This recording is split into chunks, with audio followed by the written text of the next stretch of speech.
Coming up in our newscast tonight. President Moon Jae-in visits the hospital to meet and talk with patients. As part of reform measures in the medical device sector, he highlights the need for changes in old practices and regulations. With the EU stepping up to the plate to deal with a blow to Washington over its protectionist policies, Korean steelmakers are set to suffer losses. Seoul's trade ministry rushes to devise countermeasures and reach out to the European Union. The Korean government will provide compensation to the families of the Sewol-ho ferry victims. This comes after the group refused the initial offer and filed a lawsuit against the government and the ship's operator. News Center begins now.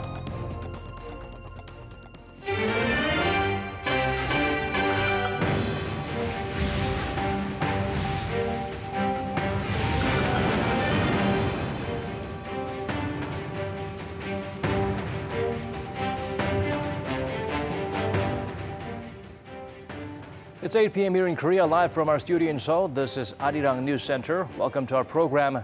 I'm Daniel Cha. President Moon Jae-in went to a local hospital today where he announced the first step in a series of efforts for innovative growth. The initiative begins with the field of medical devices. There are certain products that should be easily accessible to patients, but strict regulations made it difficult for these items to enter the market. Cha Sang-mi has our top story.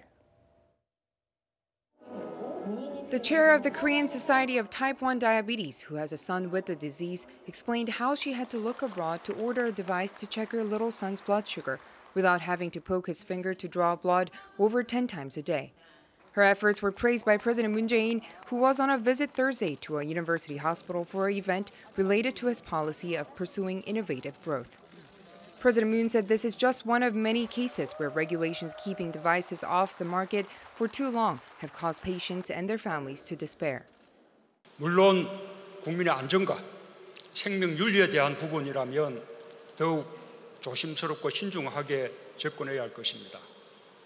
그러나 안전성이 확보되는 의료기기의 경우 보다 신속하게 시장에 진입하고 활용될 수 있도록 규제의 벽을 대폭 낮추고 시장 진입을 위한 절차에 소요되는 기간을 획기적으로 단축시킬 필요가 있습니다. The government regulates the medical device sector for the safety of the people, but the regulation process means bringing a new device from development to the market can take up to 520 days. President Moon condemned the technical evaluation process as harder than actually inventing or developing a device. He said he welcomes efforts to save lives and vowed to break with the sector's outdated practices and regulations. He also promised to first allow high-tech medical devices to be launched quickly under a separate assessment procedure, second, to minimize the licensing process for already certified in vitro diagnostic devices by simply getting permission from the Ministry of Food and Drug Safety, which would cut the time it takes from over a year to less than 80 days. Lastly, President Moon pledged to make the difficult licensing process easier by offering an integrated service for all three related agencies. Cha Sang-mi, Arirang News. South Korea's Trade Ministry unveiled its blueprint for supporting the so-called 5 new industries. Included in this list are electric cars, home automation using Internet of Things, and next-generation semiconductors. One of the ambitious goals, developing a super rapid charger for EVs that gets the job done 3 times faster than existing ones, plus developing a technology to simultaneously charge 2 or more hydrogen vehicles.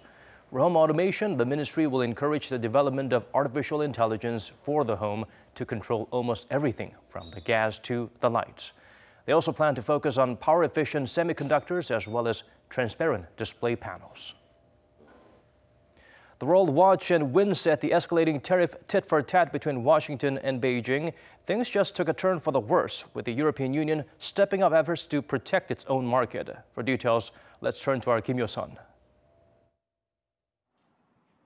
The EU will begin imposing provisional safeguard measures on imported steel products from Thursday to tackle the diversion of steel to the European market as a result of tariffs imposed by the U.S.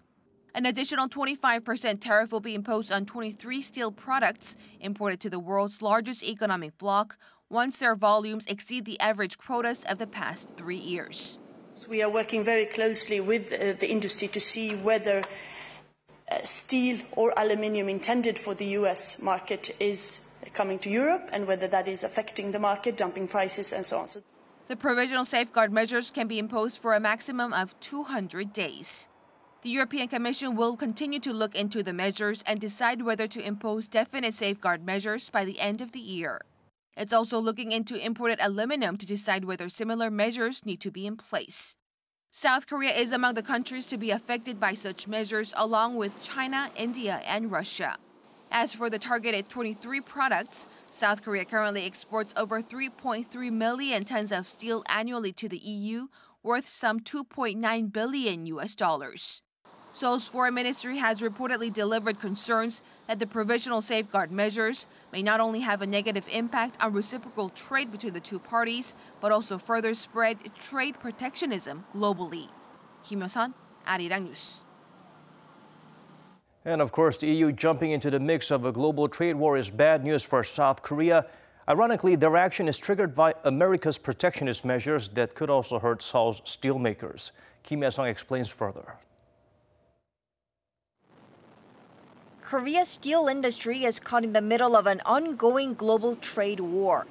The European Union's announcement to impose provisional safeguard measures on imported steel products Thursday could particularly have an impact on Korea. Korea is the number 4 steel exporter to the EU, as well as the 3rd largest steel exporter to the United States. But its steel exports already face quota limits from the U.S.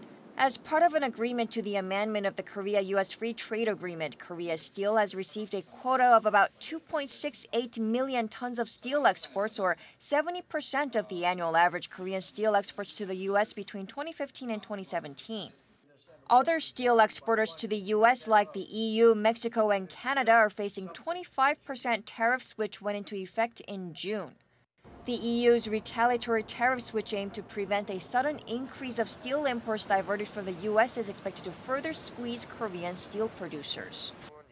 Korean steel exports to Europe are mainly steel sheets and steel plates, which are produced by big steel makers, whereas export items to the U.S. are mainly steel pipes that are produced by small and mid-sized companies. So the EU safeguard measure could be a double squeeze on Korean steel exporters. Korea's trade ministry held a meeting with local steelmakers Thursday to draw up measures aimed at minimizing possible negative effects on steel exports. The government also said it will help local manufacturers secure as much quota as possible. The EU investigation into a number of steel imports is set to last until the end of this year before it makes its final decision on safeguard measures. Kim Yo-sung, Arirang News.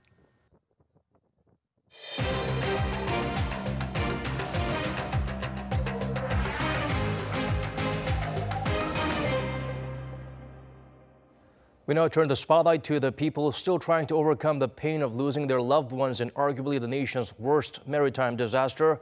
A local court ordered the government and the operator of the Sewol-ho to pay them tens of millions of dollars in compensation. Kim Mo-kyun gets us up to speed with the developments. On Thursday, the Seoul Central District Court held the state and the ferry operator Cheonghaejin Marine responsible for the tragedy in which the Sewol-ho ferry capsized in 2014, killing more than 300 passengers. The court ordered them to pay compensation worth some $177,000 to the beneficiaries of the deceased and $35,000 to their parents. Siblings and grandparents who participated in the suit will also be compensated in amounts based on their kinship with the victim. The suit was filed nearly 3 years ago by some 350 relatives of 118 of the victims who claimed that the state and the ferry operator were responsible for neglecting safety management and for not launching a swift rescue. The court's ruling means a lot to the bereaved families who've been waiting for a legal acknowledgement of the state's responsibility. They had even refused the government's initial compensation offer of more than $370,000. Speaking to reporters after the verdict, the families said that they refused to accept the initial offer because they wanted to file the suit and hold the state responsible through a written judgment. They said they are still not satisfied and hinted of an appeal in which they would expect the court to explicitly spell out the state and the company's wrongdoings. Kim Mo-kyun, Arirang News. From improving communication to setting up family reunions and carrying out sports exchanges, Seoul and Pyongyang have been working on a number of collaborative projects. For the first of our two-parter, Woo Jung-hee sheds light on where the two sides are now in making up for lost time and mending ties through working together. It was a hectic few weeks after the inter-Korean high-level talks in early June, with an array of talks and events taking place between the two Koreas. Inter-Korean military talks, Red Cross talks, and sports talks were held, and meetings to discuss cooperation on railway and road connections and forestation projects followed. A huge South Korean delegation of over 100 people visited North Korea earlier this month for the first inter-Korean basketball games in 15 years, and just this week, the South and North Korea military authorities fully restored their West Sea communication line, a move that further lowers tension following the halting of loudspeaker broadcast and stopping of propaganda leaflet distribution. And the two Koreas are getting ready for a lot more cooperation to come. In our two-part series, we go through each of these categories that Seoul and Pyongyang are working on together. The two Koreas began work in early June to set up a joint liaison office at the Kaesong Industrial Complex. It's where officials from South and North Korea will be stationed to make person-to-person contact, which will in the end serve as a direct communication channel between South and the North. The two Koreas are now renovating the facilities there at the factory park because they've not been used for over 2 years since the complex was shut down in February 2016. They're hoping to open up the office by mid-August. Renovations are also underway at the venue for next month's reunions of families separated by the Korean War. At the Red Cross talks last month, the two Koreas agreed to hold family reunion events for a week starting August 20th at the North's Mount Kumgang with 100 participants each from South and North Korea. For that, a team of South Koreans will be at Mount Kumgang until mid-August, repairing and renovating the meeting rooms, rest areas, hotels, and others. Seoul and Pyongyang have also exchanged their list of candidates for the family reunions. They'll check whose family members remain alive and exchange the final list of participants in early August. It's not an exaggeration to say that sports is the field where the most is happening in terms of inter-Korean exchanges. Opportunities are lined up one after another. Right now, North Korean athletes are participating in the Korea Open table tennis competition in Daejeon, forming unified teams with South Korean players in men's and women's doubles. Teams from Seoul and Pyongyang will be marching together at the opening ceremony of the Asian Games in August and will form unified teams for rowing, canoeing, and women's basketball.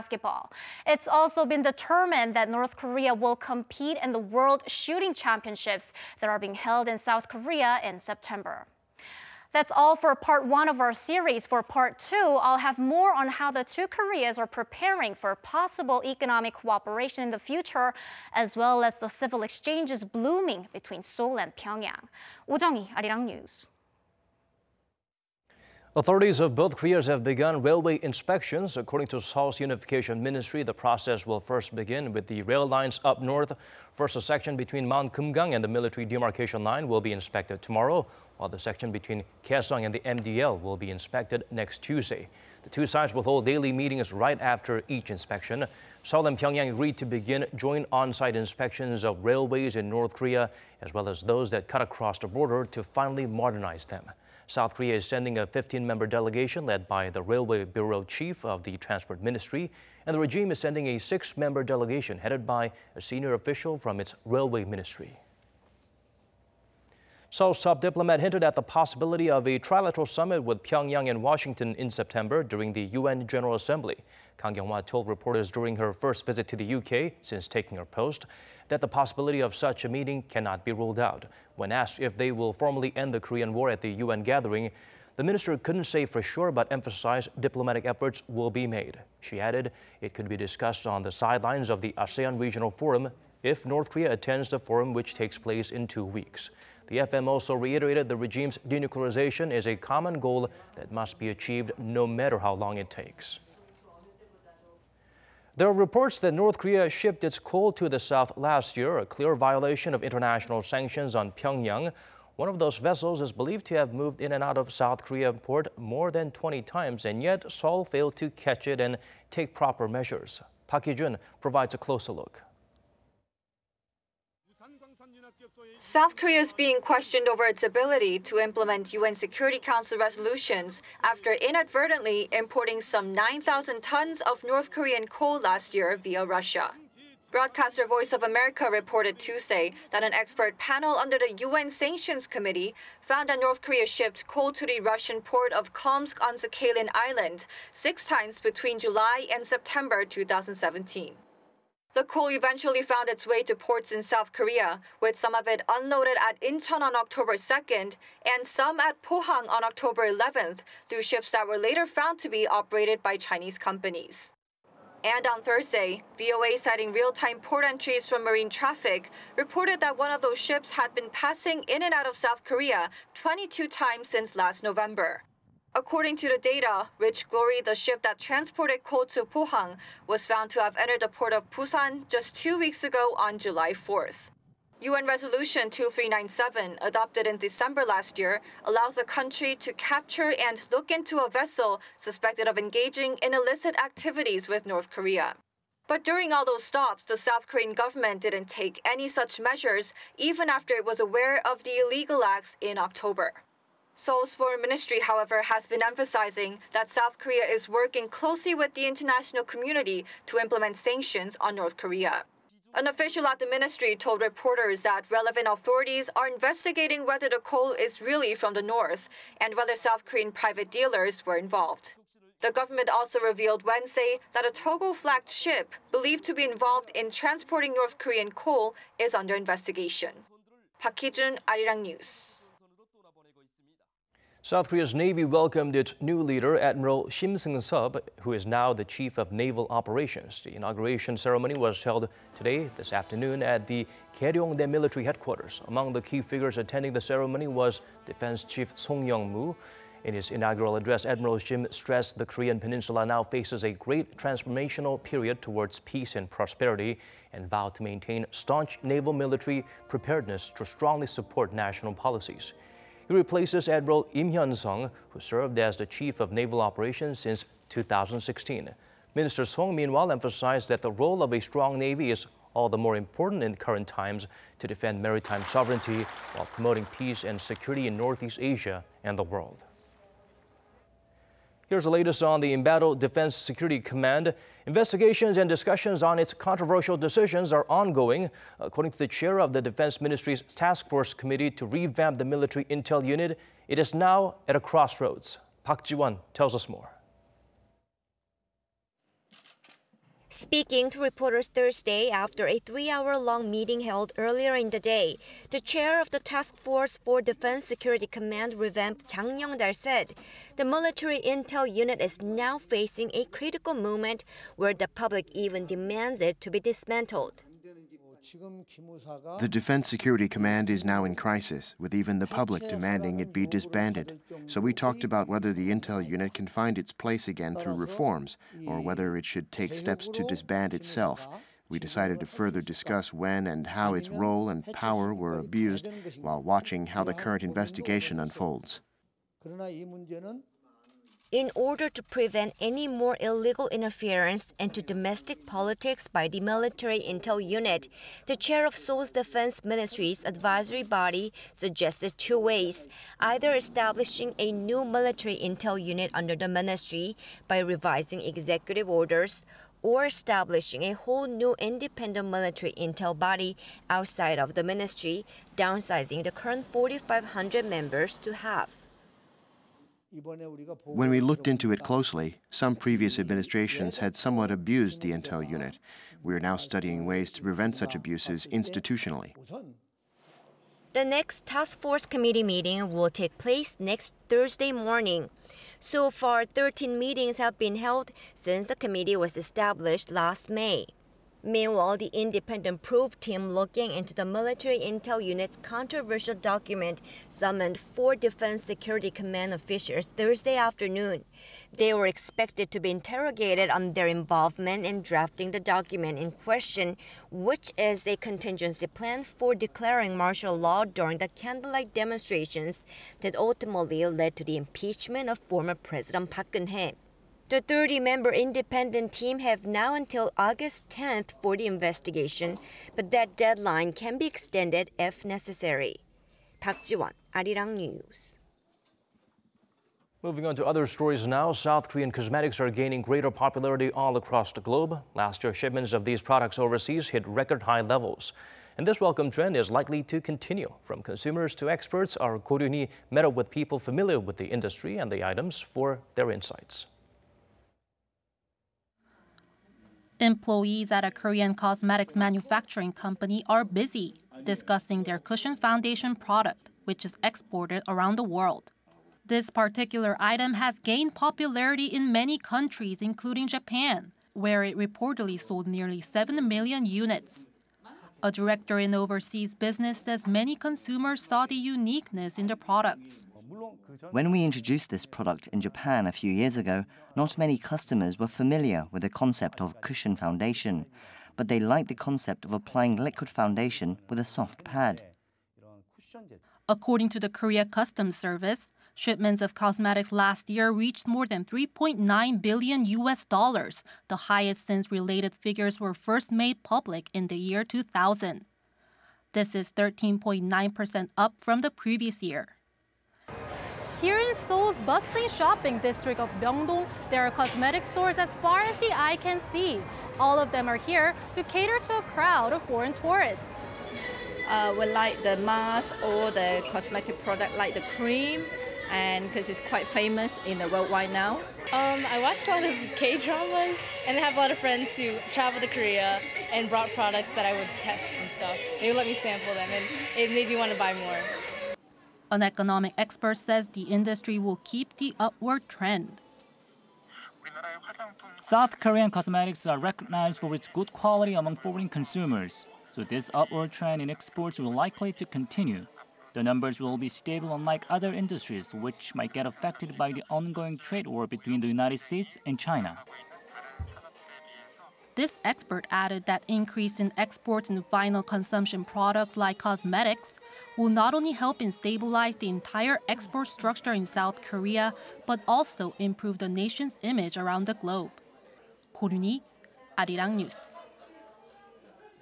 It's a real scorcher of a week here in Korea. Heatwave alerts remain in effect for most parts of the nation. In Seoul, the mercury reached almost 34 degrees Celsius, and the day's hottest temperature was recorded at 37.3 in the city of Yeongcheon in Gyeongsang-buk-do province.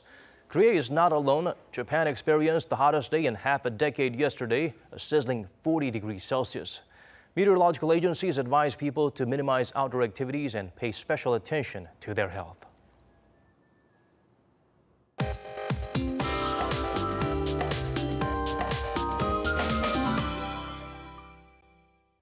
Time to turn to Michelle back at the Weather Center for the updates you need. Michelle, the heat is becoming more and more unbearable, and now there are about 80 people per day experiencing heat-related illnesses. Daniel, the worst can be avoided if we follow 3 simple principles. Drink plenty of water, stay in the shades, and also get plenty of rest. Now, the heat waves will be with us for a while, so please do take that advice. Now, this hot air alone is frustrating, but the southern regions can also expect some fine dust pollution in the air tomorrow. And the rest of the nation will be under sunny skies with hotter daytime highs, while other cities in the region, such as Tokyo, will be partly cloudy with some similar hot readings. Now, the captive heat in the urban areas especially is resulting in tropical nights, although Seoul still remains at 24 degrees, just on the verge of being that tropical night. Now, the daytime high tomorrow in Seoul expects to reach up to 34 degrees Celsius and take a few notches off from being 40 degrees. Now, unfortunately, there's no rain to lift the heat. Starting Saturday, Seoul can also expect some tropical nights as well to couple up with the heat waves. I'll leave you with the weather conditions around the world.